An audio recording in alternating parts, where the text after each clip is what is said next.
Cool, man. So Okay, go ahead and give your name. it's Tyler Buchholz. Okay. When did you first remember, like, you might be interested in getting into the entertainment filmmaking biz?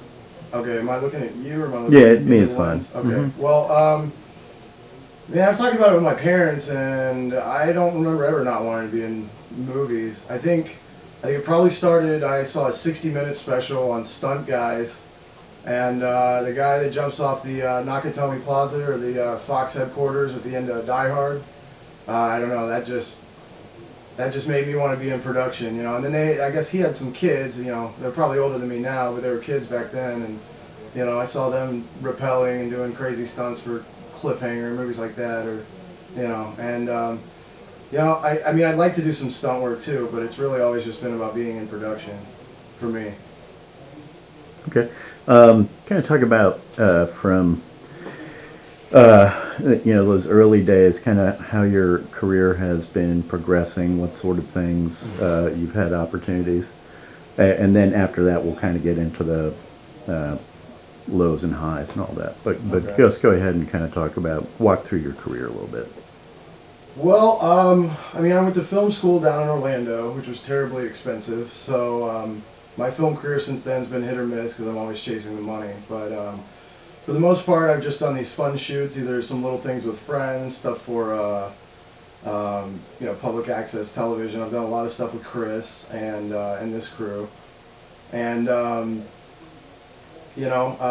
think a lot of people like to have me around because you've got a lot of tech heads, a lot of guys that are into the camera gear, you know, into the computers, and that's always just kind of been a little beyond me. I can't stay up with the times because I don't have the time to spare. But as a carpenter, you know, with several years of construction experience and just I guess that mechanical mindset, I've just kind of taken pretty naturally to grip and electric and rigging stuff and finding solutions to weird problems, stuff like that. So that's just kind of been my forte, you know, and it may be something that I stick with for a while or change departments, or I don't know, you know. It's just I just like being here on production, you know. I like the chaos of it. Okay, now let's start with the valleys.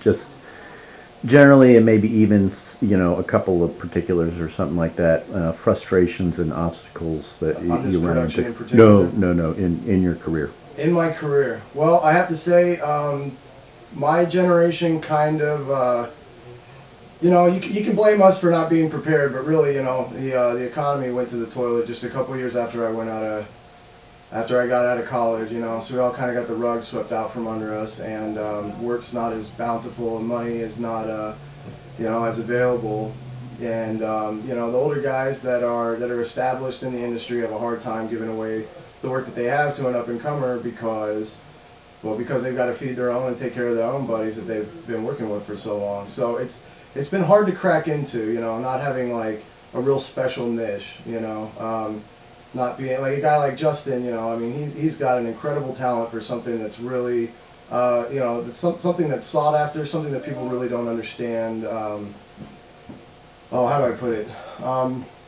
Something where our generation is kind of innovating and driving the technology. The technology is moving so fast, and so for a lot of the guys that do computer stuff, and this is just an observation, I could be totally wrong, but it seems like that's a little easier to break into, while, you know, this rigging and grip stuff is kind of universal. It never changes. And so yeah, it's hard for me, the younger broker generation, to really, you know, break in. I can't set my job aside, I can't set my bills aside and, you know, take some time off and go on a road trip, or, you know, just take off for another city or something for a shoot, you know. I don't want to whine about my financial life getting in the way of my professional life, but that's my excuse.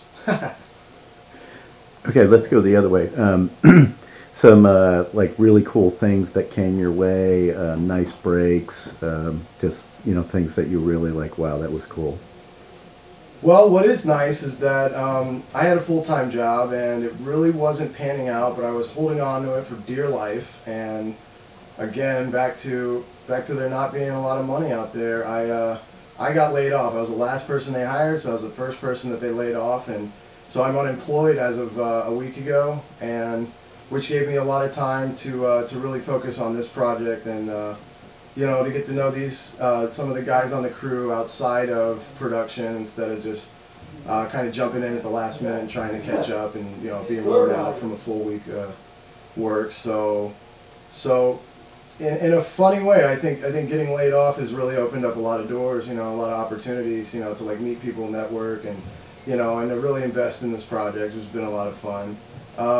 Chris has kind of pushed me to rig up some of these budget special effects, like what we had been looking at earlier. You know, I built that rain gag, which is just a garden hose and you know, some 1x and some rope. And unfortunately, we didn't get to use it. You know, but that's the price of doing the 48. You know, I mean, time is the enemy, and you know, sometimes you just got to scrap things that you spend a lot of time on just because, you know, we don't have.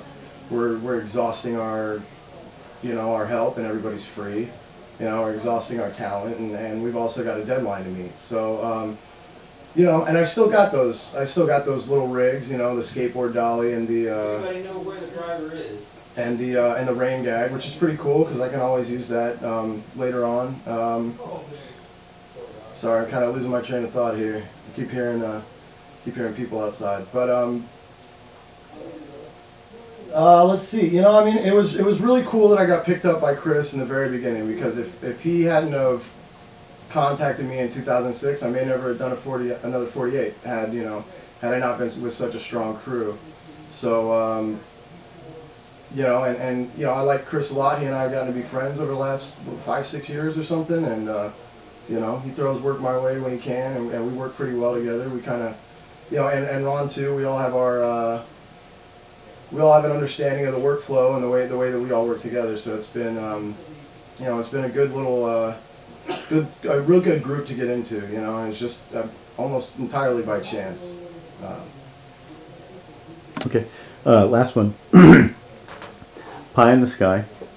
Like what your dream project would be, either a type of movie, a particular story that like you'd like to see in film, whatever, and then also, when you're working on that project, what positions would you like to be working in? Would you like to be the producer, the director, the lead actor, writer, any of that stuff?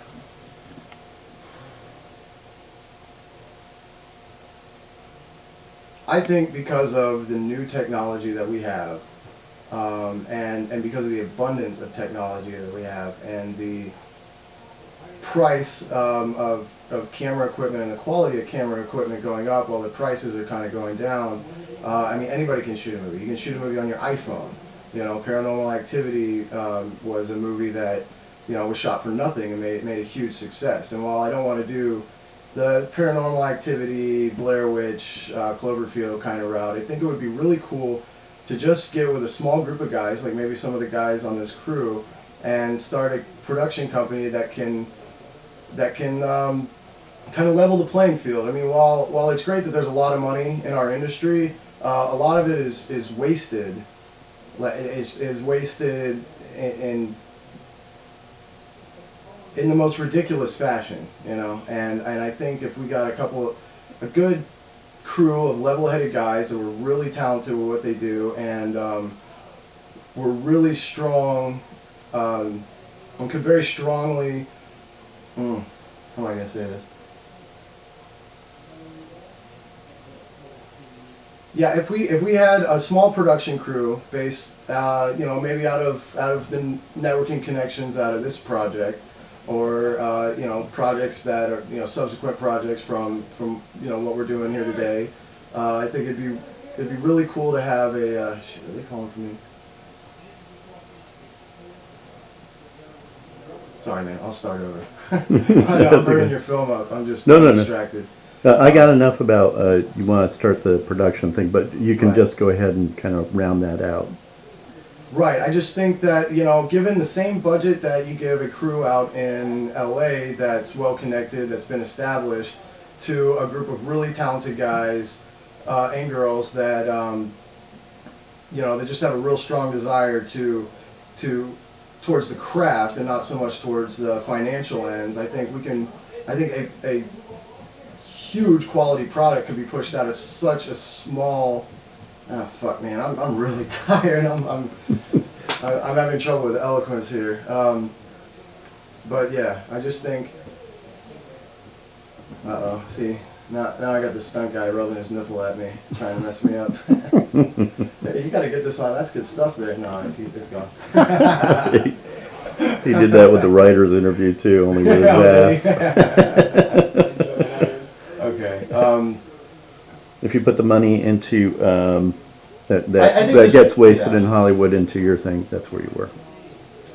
Right. I just think we get a much better quality project for the same amount of money.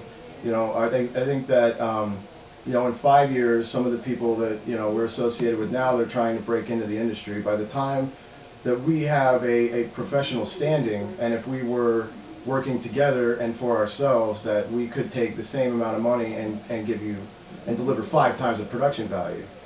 You know, even 5 years down the road, you know, the technology will be through the roof. You know, it'll dwarf everything that we have now. Everything we have now will be obsolete then, and it's only going to become easier and more attractive to create a better product for less money. You know, and it's time that the industry needs to let go of these massive, tremendous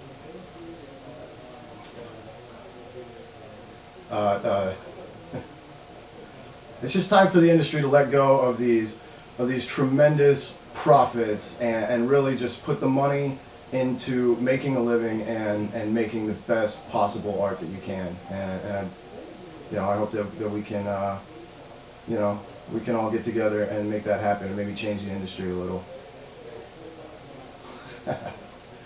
Oh man.